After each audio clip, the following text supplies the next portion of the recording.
elections. Our reporter Nosupe Ngube and camera persons Busisa Mnetane were there earlier on. Super Wednesday got off to a good start in I Emfuleni municipality in Vereeniging, south of Johannesburg, where we have seen people come out in not so many numbers to cast their votes for the local municipality by-elections.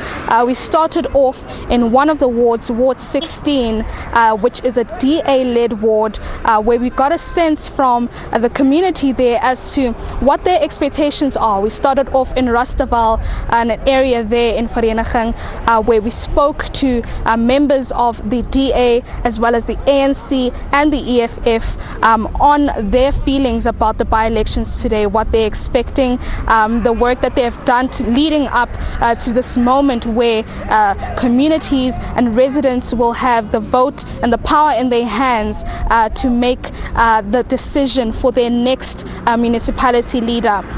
Starting off in Rustafal, we spoke to two community members, young community members at that, who were telling us about the challenges that they are facing, speaking to their challenges that they're facing within themselves as individuals, but as well as the community, just explaining to us as well the issue with development in the community, the issue with water and the crisis with water and electricity, as we have highlighted leading up to the local elections, and this is what they have had to say. This community is one of the oldest colored communities in Gauteng, and we are not even developed as El Dorado Park or Enadale or all these other colored communities. So what's happening here, we have a problem with our leadership. Our leadership is not doing enough to develop our community. We had the ANC, we had the DA leading our ward, but they all failed to develop our community. So we need more constructive leadership in our community. The challenges that our youth are facing, particularly within this community, is the lack of, I would say, knowledge and resources in terms of education. So a lot of our youth are unemployed here, and obviously that would lead to things like corruption and crime and people getting into shady dealings just to get a job.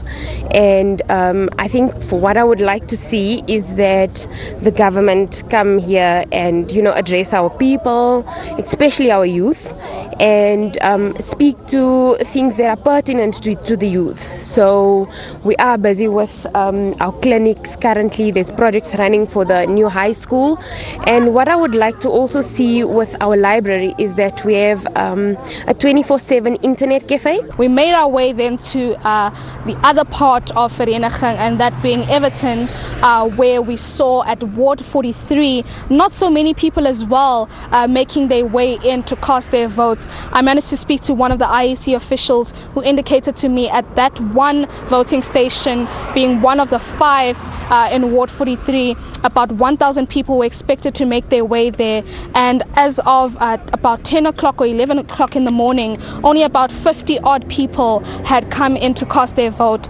They still feel as though more people will make their way as we progress through the day. They feel as though most of them may still have other commitments that will only allow them to make their way back to their voting stations at around 5 p.m. as we know that voting ends at 9 p.m. today, so they're still hopeful that more people will be making their way. So we managed to speak to residents there who did speak to us about their decision to not vote, as well as what motivated this, and this is what they had to say. I'm not going to vote because I don't know what I'm voting for. Yeah, because you can see the roads are not all right.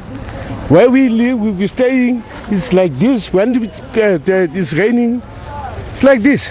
And our councillor is not attending us. Why must we vote?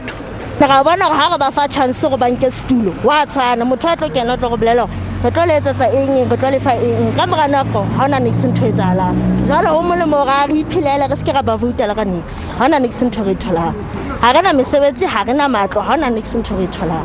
As indicated earlier, voting will continue throughout the day until 9 p.m. today. That is it from here in Everton. Back to you in studio. The two biggest parties in Rustenburg local municipality are already betting on a coalition with other parties to take control.